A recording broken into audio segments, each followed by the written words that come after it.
Bonjour chers amis, bonjour chers camarades. Je suis venu ici ce matin pour une réclamation. Comme nous sommes dans les contentieux, il n'y avait pas meilleur moment ni meilleur endroit pour m'exprimer.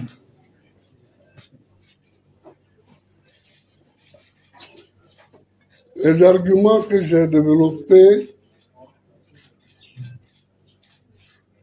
sont de plusieurs ordres. Et vous savez pourquoi? Parce que on n'a pas mis mon nom sur la liste électorale. Prétextant que j'ai été condamné après un procès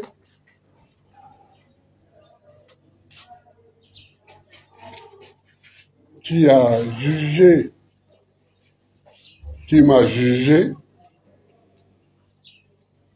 parce que j'aurais braqué la BCEAO. Je refute avec vigueur une telle accusation. Dans ma vie, j'ai toujours travaillé pour que je n'ai aucune ombre dans mon casier judiciaire. Je dis toujours à mes enfants que je n'ai aucune fortune à leur laisser.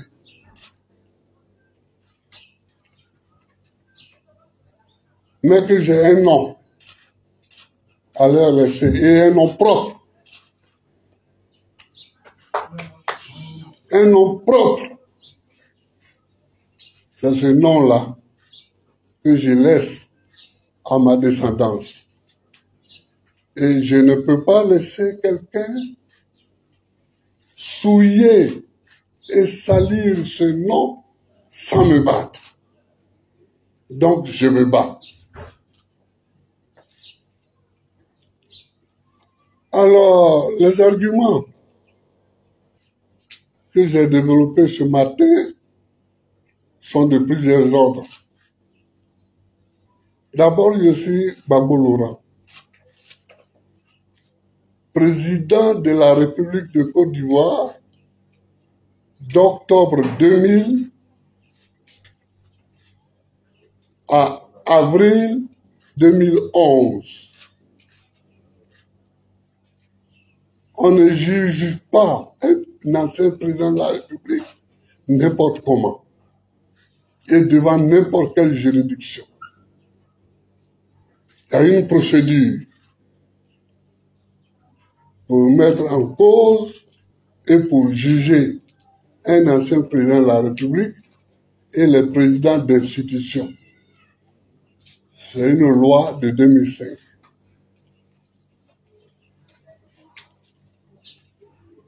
Deuxième argument, j'ai fait valoir que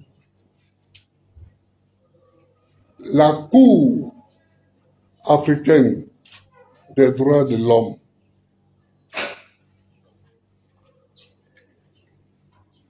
a demandé ma réinscription sur la liste électorale. Troisième argumentation, je ne les cite pas par ordre d'importance, mais comme ça me vient.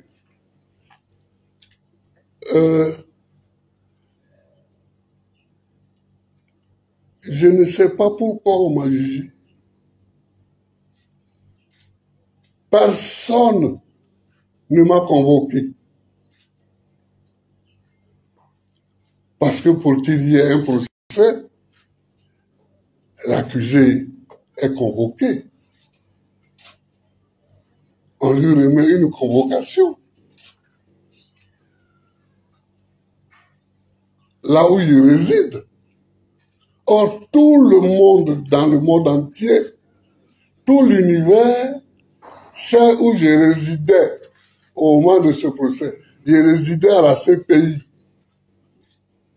où on m'a amené avec un avion présidentiel Grumman 3. On m'a amené là-bas. Ils savent quand ils m'ont déposé, où ils m'ont déposé, à qui ils m'ont remis. Donc tout le monde savait où j'étais. Mais je n'ai jamais été convoqué. Dire donc que je n'étais pas en Côte d'Ivoire n'est pas un argument. Si je suis un fautif dans une affaire quelconque, on me remet ma convocation. Là où je suis. Or, ceux qui m'ont jugé savent très bien là où j'étais.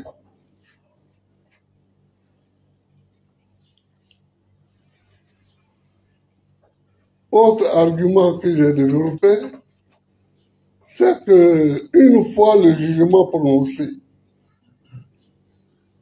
on ne m'a pas remis le jugement. Donc, je ne sais toujours pas, je n'ai eu aucun document de ce procès. Jusqu'à présent, à l'heure où je vous parle, je n'ai eu aucun document ni avant le procès, ni après le procès. Est-ce que c'est ça qu'on appelle un procès? Un procès, il faut que l'accusé soit là. Il faut qu'il se défende. On m'a amené à la CPI, mais avec des tonnes d'accusations.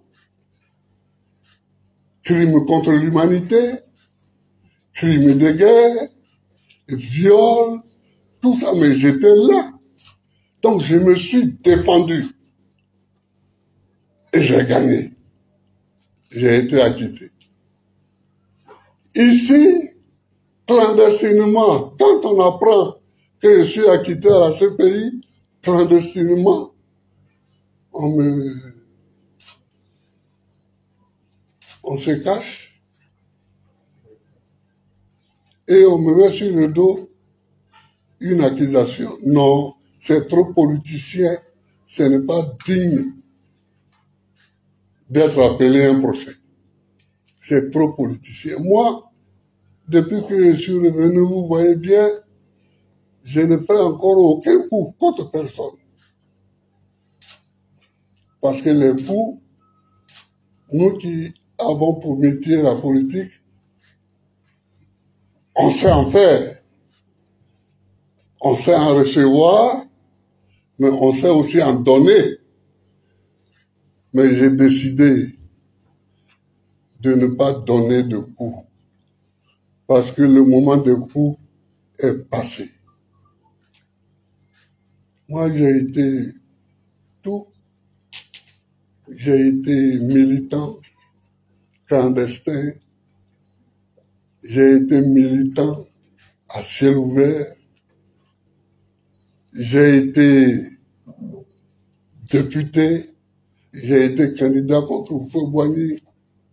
J'ai été député. J'ai été président de la République. Le temps pour moi de donner des coups petits, cachés, est passé. Je l'ai déjà dit et je le répète. Aujourd'hui, ce que nous devons faire, les présidents Bédié, Ouattara et moi-même, c'est de nous conduire de telle façon que nous laissions aux jeunes générations une Côte d'Ivoire pacifiée. C'est ça qui doit être notre objectif. Notre objectif n'est plus de faire des coups pour nous-mêmes. Non, ce temps est passé. Ce temps est révolu. Donc, je demande à tous de se ressaisir. Or, quand on marche pas à pas égal. Il y en a qui marchent plus vite, d'autres qui marchent plus lentement. J'espère que ceux qui marchent lentement me rejoindront là où je suis. C'est-à-dire dans la lutte pour la pacification du pays, la lutte pour un regard global sur l'Afrique, pour que l'Afrique n'apparaisse pas toujours comme un continent maudit. C'est ça qui doit être aujourd'hui notre posture. Donc c'est tout ça, chers amis, que je suis venu développer comme argumentation. Voilà, il y a des jeunes gens qui se sont levés et qui ont déposé pour moi à Cocody des dossiers pour me soutenir, des dossiers pour que je sois inscrit sur la liste électorale. Je les remercie. Je voudrais vraiment du fond du cœur remercier ces jeunes que je ne connais pas, que je n'ai jamais vus. Je voudrais vraiment les remercier. Remercier aussi tous les Ivoiriens qui ont ressenti en eux-mêmes comme une injustice le sort qui m'était fait. Je leur dis que je suis debout. Je suis encore debout. Et tant qu'il faut se battre pour la dignité, je me battrai toujours. Tant qu'il faut se battre pour la propreté d'un nom, je me battrai toujours. Je ne peux pas partir demain et laisser mes enfants avec un nom qui porte une souillure. Donc, je remercie tous ces jeunes-là. On m'a dit le nombre, mais peu importe, j'ai oublié le nombre. Mais je suis vraiment très fier d'eux. Je suis très fier d'eux. Voilà. Le combat n'est pas terminé, puisque ce n'est pas moi qui prends les décisions. Moi, je pose mon problème, qui est le problème de l'honneur, qui est le problème de la propreté d'un nom, qui est le problème de la propreté d'une famille. Non, non et non, je ne laisserai pas mon nom sale sans me battre. Chers camarades, chers amis, voilà pourquoi je suis là ce matin. Je suis à vous pour je suis là.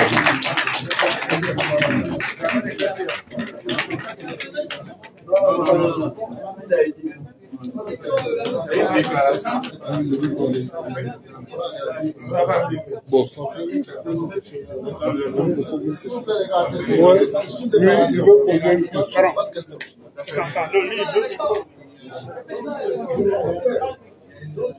S'il vous plaît. Ça va? Bon. Allez.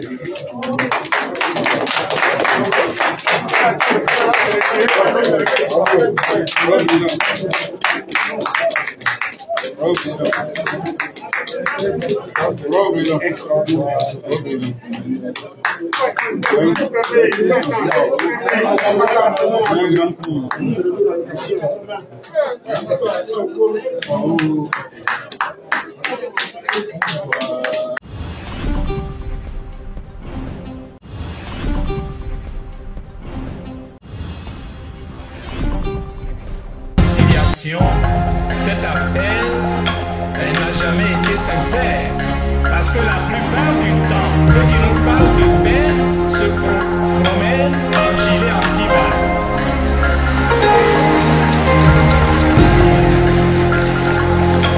On ne note aucun geste de remords chez les bourreaux. Les Ivoiriens restent encore divisés. Et pourtant, on nous a fait croire que les Ivoiriens vivent en bonne intelligence. Dans quel quartier? Dans quelle ville?